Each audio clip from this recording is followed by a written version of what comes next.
there is a kind of exhaustion that does not come from work. It comes from being pulled.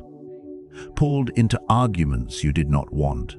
Pulled into moods that were not yours. Pulled into explaining yourself to people who were never listening in good faith. Pulled into carrying somebody else's chaos long after the conversation ended. And after enough years of this, something dangerous happens. You stop calling it interference. You start calling it life. You start thinking this constant pressure is normal, this tightness in the chest when a certain name appears on your phone, this rehearsing of conversations that have not happened yet, this strange feeling that your peace can be entered at any hour by anybody, loud enough, manipulative enough, shameless enough. You normalize the invasion. You call it being caring. You call it being patient. You call it being emotionally open. You call it giving people grace. But much of the time, it is something else. It is access without discipline. It is mercy without discernment. It is weakness wearing the clothes of virtue. And if you have lived like that for long enough, then what feels normal to you may not be normal at all. It may be bondage. The truth is that toxic people rarely enter your life like obvious villains. They do not always arrive with a warning label. They arrive as pressure, as guilt, as confusion, as repeated little disturbances that seem too small to fight and too frequent to ignore. They do not need to dominate your whole life at once. They only need to discover where you are open. They study reaction. They notice what gets your attention. They remember what makes you explain. They learn how long it takes before your silence breaks and your nervous system hands them the wheel. That is why so many strong people still get ruled by weak people. Not because they are physically weaker, not because they are less intelligent, but because they are untrained in one area that matters more than they think: inner command. A toxic person does not always defeat you with force. Often they defeat you with access. They enter through your compassion, your loneliness, your need to be fair, your fear of being misunderstood, your old habit of giving one more chance after the pattern is already clear. Fear disguises itself as caution. Comfort disguises itself as peace. Distraction disguises itself as relief. People-pleasing disguises itself as kindness. Emotional dependency disguises itself as love. Passivity disguises itself as love. Passivity disguises itself as patience. And self-pity disguises itself as sensitivity. That is how the chains stay hidden. They do not feel like chains. They feel like personality. They feel like history. They feel like this is just how I am. Or worse, this is just how people are. But there is a cost to living that way. Your attention gets colonized. Your time gets broken into fragments. Your self-respect starts leaking through tiny compromises. Your days become more reactive than deliberate. And eventually you notice something humiliating. One manipulative person can occupy more space in your mind than 10 honorable ones. I have had to face that in my own life too, not in some dramatic theatrical way, in a quieter way. In the way a single person can pull you off center if you have not trained yourself to stay composed. In the way you can leave a conversation physically alone, but mentally still trapped inside it. In the way reaction keeps a door open long after you thought the moment had passed. That realization is not pleasant, but it is clean. Because once you see that reaction is access, you stop confusing emotional activity with moral strength. And that is where Stoicism enters, not as decoration, not as a collection of quotes for hard times, but as a blade. Stoic philosophy is not here to help you feel briefly inspired while you continue living the same way. It is here to separate truth from excuse. Epictetus asked a brutal question with almost no sympathy for self-deception. What is actually in your control? Not what hurts, not what provokes, not what insults, not what disappoints. What is yours? Your judgment, your choices, your response, your character. That is where freedom begins. Marcus Aurelius did not write as a man trying to control difficult people. He wrote as a man trying to keep difficult people from entering the throne room of his own mind. Seneca did not deny pain. He denied the dignity of becoming a servant to every emotion pain creates. The Stoics make a distinction that most people never learn. Discomfort is not the same as harm. Agitation is not the same as danger. Being misunderstood is not the same as being destroyed. Feeling something strongly is not proof that you must obey it. That distinction changes everything, because toxic people survive on collapse of distinction. They want your discomfort to become surrender, your anger to become reaction, your confusion to become self-betrayal, your compassion to become access, your hope to become tolerance for what should have ended sooner. Stoicism cuts through that. It says, your suffering is often intensified not only by what happened, but by the judgment you attach to it. It says, if you cannot rule your interpretation, you will be ruled by anybody skilled enough to disturb it. It says, stop calling the chain your personality. Call it what it is, then break it. The first chain is the chain that rules your inner world. Before somebody controls your schedule, your peace, or your decisions, they usually control something more subtle. Your interior climate, your mood, your anticipatory fear, your resentment, your mental replay. This is where captivity begins. A message comes in. A look, a tone, a delay, a passive-aggressive remark, an insult disguised as concern. And the event itself may last 10 seconds, but your mind keeps carrying it for 10 hours, sometimes 10 days. That is not a communication problem. That is an occupation problem. Something foreign has entered your interior and remained there rent-free. Most people call this normal. They say, I'm just an overthinker, or I'm just sensitive, or that's just how my mind works. No. That is how an unguarded mind works. And until you say that clearly, you will keep treating inner chaos like identity instead of training failure. So here is the first silent Stoic behavior. Pause before you respond. Not because silence is a trick, because space is power. The person who reacts instantly is usually not in command. He is being moved. His nervous system has already voted before his character even entered the room. A manipulative person expects speed. They expect emotional availability on demand. They expect to throw a hook and feel a pull. What unsettles them is not your anger. Many of them know how to use anger. What unsettles them is your refusal to become immediate, a slower reply, a slower breath, a slower interpretation. A moment in which you do not let the first emotion become the final verdict. That pause is not passivity, it is sovereignty. Marcus Aurelius wrote that the soul becomes dyed with the color of its thoughts. Most people do not realize how often they hand the dye to other people. One insult, one provocation, one manipulative tone, and suddenly the whole day changes color. The Stoic pause says, not so fast.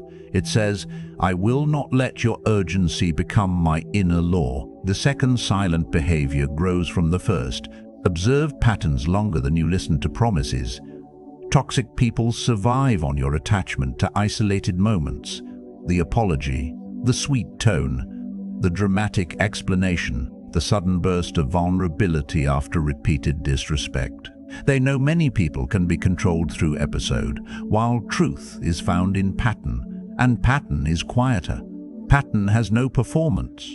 Pattern does not ask for sympathy. Pattern simply repeats who they are when they do not get their way, who they are when you say no, who they become when they lose access, what they do with boundaries, what they do with your time, what they do with your dignity when it no longer benefits them to protect it. If you train yourself to observe pattern instead of clinging to promise, a great deal of confusion leaves your life. And confusion is often the first drug toxic people give you. The Stoics were relentless observers of cause and effect. They did not sentimentalize reality. They watched conduct. They studied consequence. They understood that the mind becomes free when it stops negotiating with what has already been revealed. That is what makes this chain so painful, because once the pattern is visible, your suffering changes shape. Before, you could say, "I'm not sure." After, you know. And then the question is no longer whether they are who they are. The question is whether you will keep volunteering. The second chain is what rules your day. People think toxic relationships are mostly about emotion. They're also about structure. How quickly can somebody reach you? How easily can they derail your concentration? How much of your morning belongs to your purpose, and how much belongs to your notifications? How often do you break your own plan because somebody else brought noise? This matters because disordered time becomes disordered character. A person who cannot guard an hour cannot guard a life. The modern world makes this chain easy to miss because distraction is now a social norm. Constant availability is praised. Instant reply is treated like respect. Overexposure is mistaken for closeness. Many people live with no gates on their attention and then wonder why everything enters. This is why the third silent Stoic behavior matters so much. Reduce your availability to provocation, not your humanity. Not your integrity, your availability. There is a difference. You do not owe instant access to anyone who repeatedly destabilizes you. You do not owe every message the same speed. You do not owe every accusation a defense. You do not owe every manipulative invitation a seat at your table.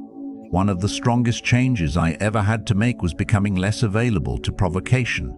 Slower replies, fewer explanations, cleaner boundaries, more observation, less emotional volunteering. That changed more than confrontation ever did, because toxic people often do not back off when you give speeches. They back off when the old access points stop working, when your day is no longer open territory, when your phone is not an exposed nerve, when your attention is not standing at the door like a servant waiting to be summoned. Seneca warned that to be everywhere is to be nowhere. That is not only true socially, it is true mentally. If your attention belongs partly to everyone, then in a serious sense it belongs to no principle at all. The fourth silent behavior is this: keep your routines stronger than your emotion. Now, this may sound like it is no longer about toxic people, but it is, deeply, because the person with no structure is easier to invade. If your sleep is irregular, your mind is easier to agitate. If your mornings are chaotic, you are easier to bait. If your body is neglected, your threshold drops. If your work is constantly delayed, any emotional disturbance feels bigger because your life already lacks momentum.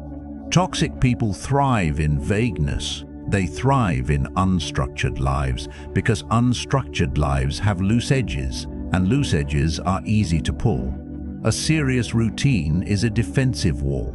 You wake when you said you would wake. You train when you said you would train. You work when you said you would work. You rest without guilt because it was chosen, not stolen through drift. That kind of order is not sterile.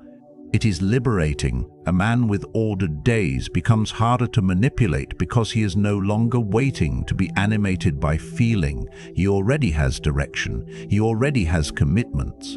He already knows what the next right action is. The fifth silent behavior stands beside it. Set one clean boundary and do not decorate it. This is where many people fail. They make boundaries emotional speeches instead of structural realities. They explain too much. They negotiate after declaring. They soften truth so much that truth loses shape.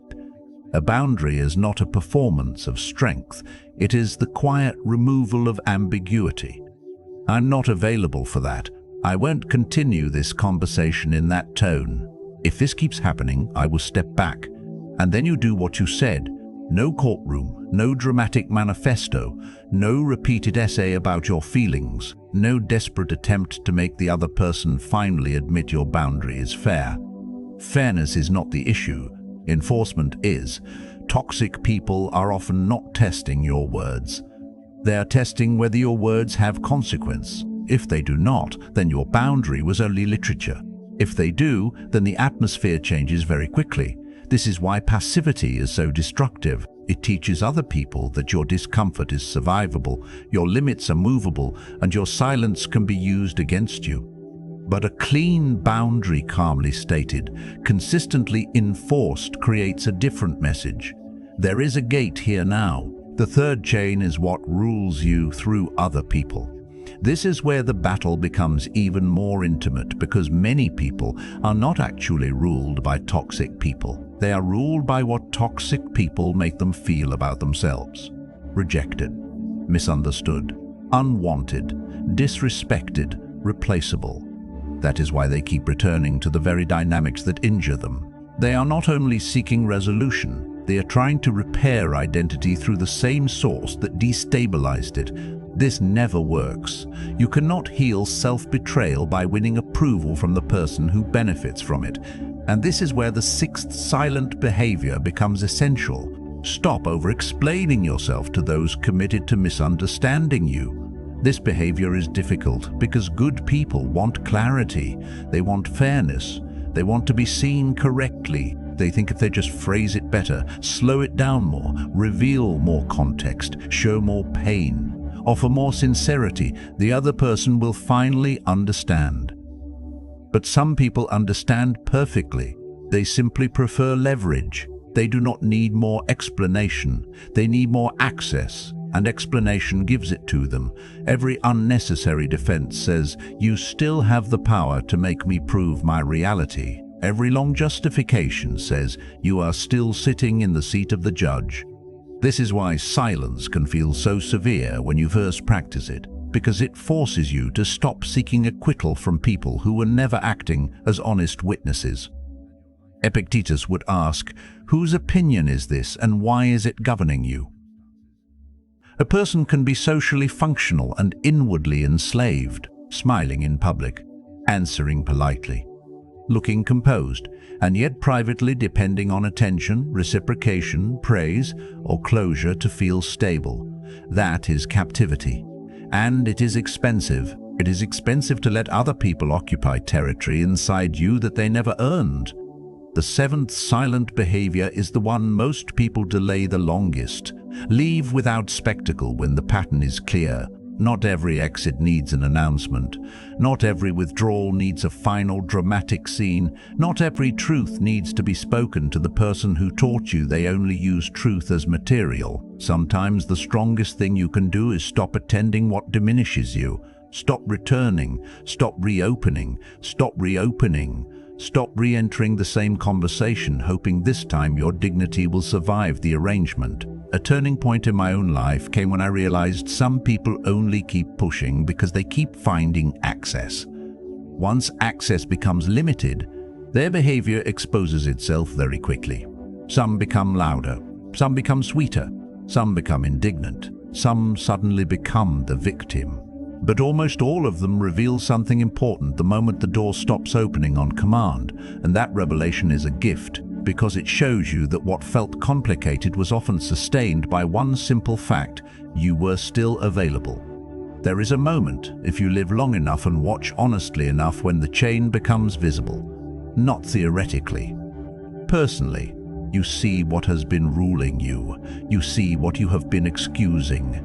You see what you have been feeding with your time, your reaction, your explanations, your pity, your loneliness, your fear of seeming harsh. And then the cost becomes impossible to ignore.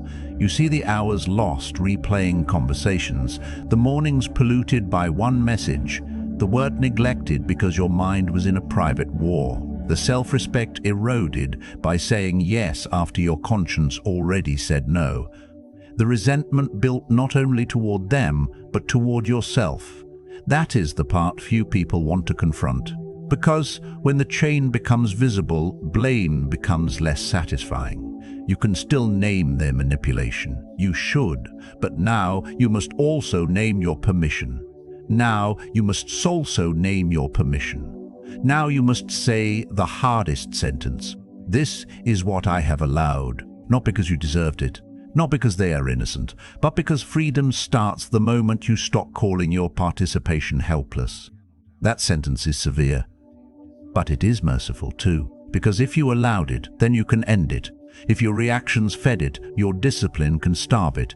If your confusion prolonged it, your clarity can close it. And if access kept it alive, then refusal can finally suffocate it. This is the breaking of chains, not a motivational mood, not a burst of anger, not a dramatic promise made at midnight and forgotten by morning, a disciplined liberation. The first movement is to break the chain in the mind. That means you stop obeying every thought the moment it arrives. You learn to witness yourself. You notice the surge of anger without crowning it king. You notice the urge to explain without treating it like duty. You notice the fantasy of one more conversation fixing everything, and you let it pass without worship. This is hard, because the untrained mind always argues for its favorite prison. It says, if I stay upset, I stay morally right. It says, if I explain one more time, maybe they'll finally see. It says, if I keep thinking about it, I'm protecting myself. No, often you are rehearsing captivity. The Stoic discipline of perception teaches you to separate event from interpretation. Something happened, then your mind told a story, then your body prepared for battle, then your identity got involved. And soon enough a passing disturbance became a whole interior regime. Break it earlier. Name the thought. Question the judgment. Return to what is in your control. Breathe before language. Observe before meaning. Refuse to turn every provocation into a philosophy of your worth.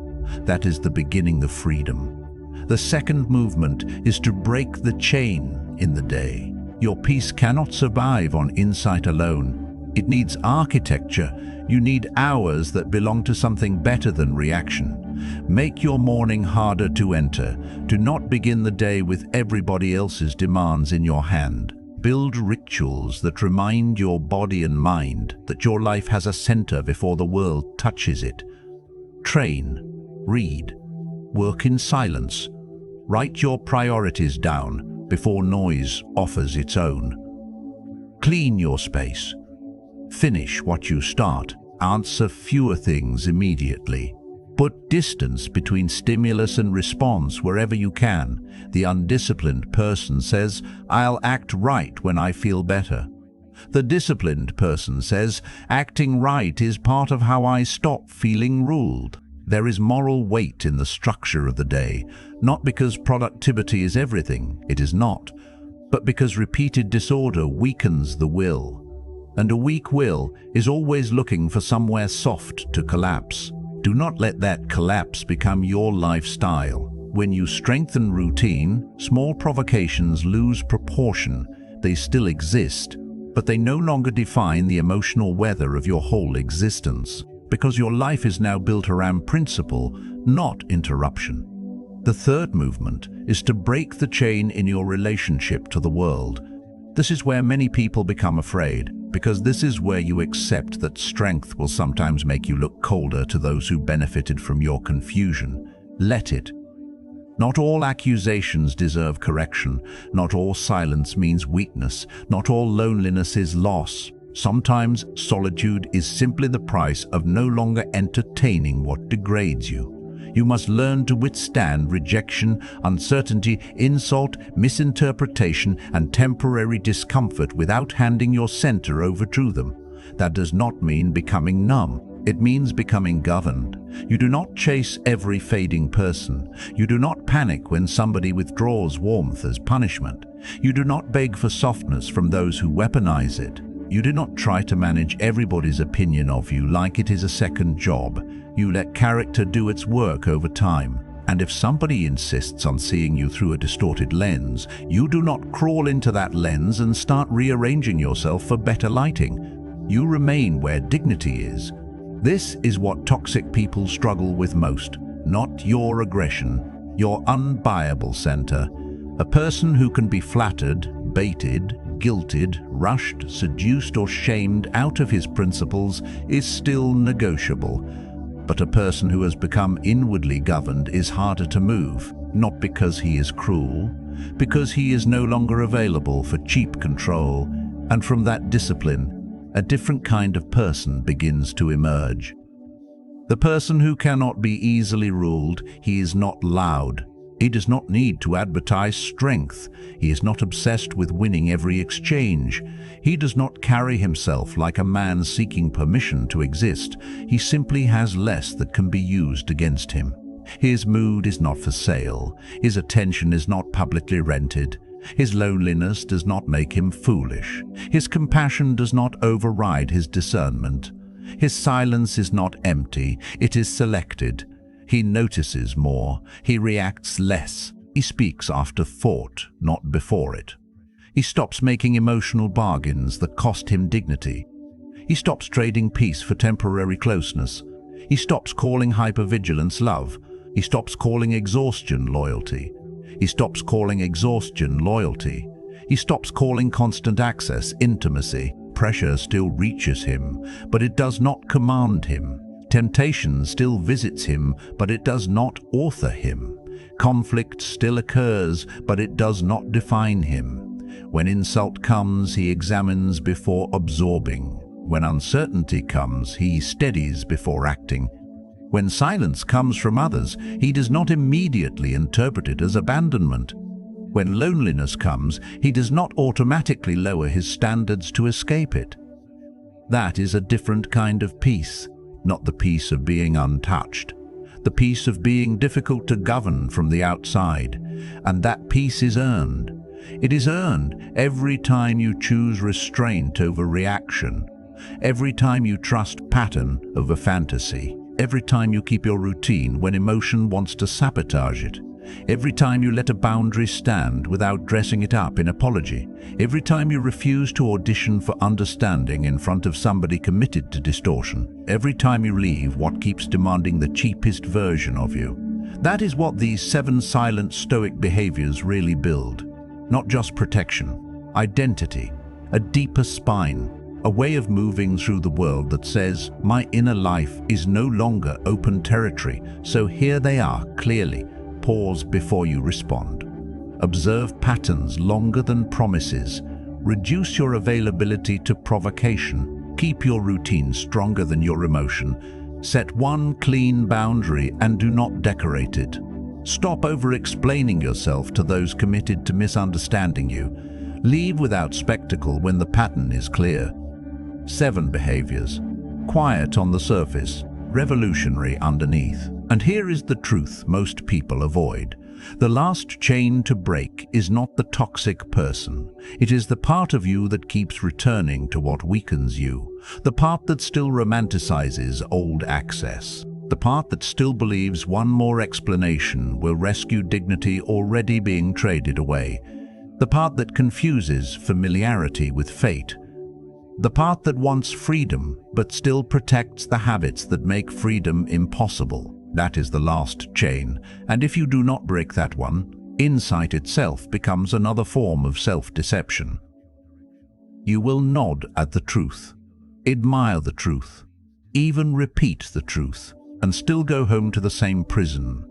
Do not do that to yourself. Do not protect what has been imprisoning you. Do not keep feeding what keeps draining you. Do not keep kneeling before reactions, people, patterns, and comforts that have already shown you the price. If this resonated, like this video, and in the comments, tell me the line or insight that hit you hardest. Subscribe if you want more grounded Stoic philosophy and self-mastery content built for the real battles people face now, not imagined battles, not theatrical ones, but the quiet wars that decide whether a person belongs to himself or to whatever provokes him next. And take this with you. You do not become free the moment you see the chain. You become free the moment you stop protecting it, become the master of your mind, rebuild, refocus, rise.